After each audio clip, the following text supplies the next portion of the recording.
Hey there, I just wanted to do a quick tutorial on how to use a mala. You know, I often come to this park that's about 2 or 3 minutes from my house. It's just a big open field, lots of grass. They have some soccer fields and a playground so if you want to do pull-ups at.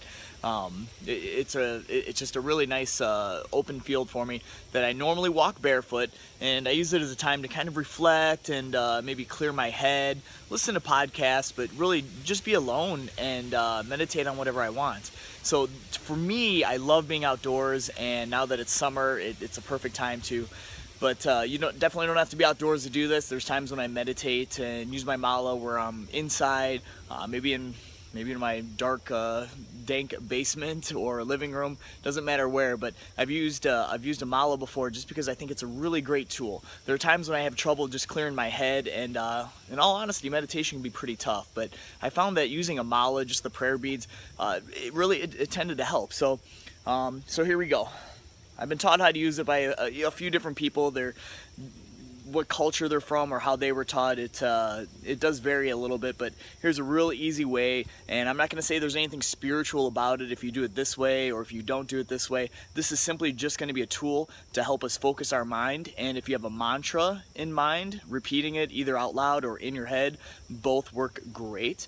And if you also put an intention behind your meditation, whether it's a question you want to throw out there or maybe just some sort of thought you want to reflect on, that's even better. So normally when you hold the mala, there's a big bead here, the guru bead, that we use as a place marker. The bead right after that, and you'll notice I'm not using my index finger for various reasons from different people. I've been taught not to use my index finger, so it just became a habit.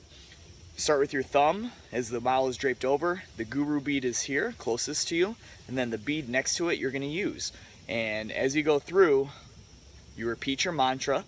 You could say Ram, the name of God. Just go through one bead at a time, repeating Ram inside your head with your intention.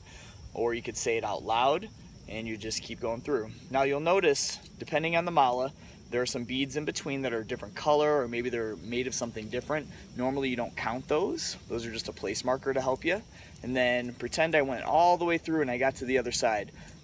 Once you've reached the other side, the one next to the guru bead, normally you don't cross over and keep going. You don't make a complete circle. Instead, you flip it around and you start again. Now, I don't know if you've ever needed to feel a sense of calmness or just maybe refocused. This is a great way of doing it. It uses some different senses.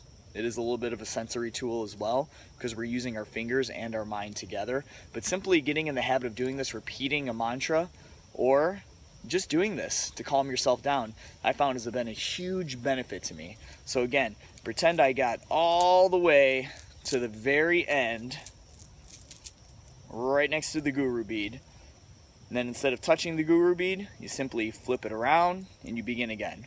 How many times you want to do it is up to you. 108 beads is normally what's found on a mala. It's a spiritual number, and that's why they use that. There's, again, many meanings behind it if you ever want to research it that we don't need to get into. I'm just telling you, this is a great tool to use. It helps center you.